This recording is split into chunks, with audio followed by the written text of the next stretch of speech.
Here's how to fix your iPhone screen zoomed in. You can see my iPhone screen is stuck as zoomed in, and I just want it to be normal. And maybe you don't necessarily know how you got it stuck to being like this. Now, there are two different options you have to be able to disable this. The first way is to get into the Settings app on your iPhone.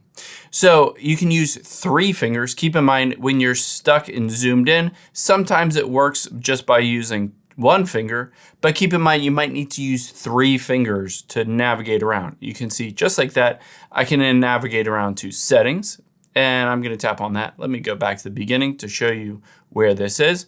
So within the settings, again, I'm going to use 3 fingers and go to Accessibility and then Zoom. And now you'll be able to see here, if I'm in Zoom, at the very top right is Zoom, and there's a toggle button. Now, there are a couple different options to be able to turn this off. One is just to toggle off Zoom if you make it in here. However, if you're having a hard time navigating to the Settings app, you can automatically zoom out, even with this feature on, just by double tapping with 3 fingers. So if I double tap with 3 fingers, 2 taps, you can see it automatically zooms in, and then it's easy to navigate around your iPhone to the accessibility and then zoom.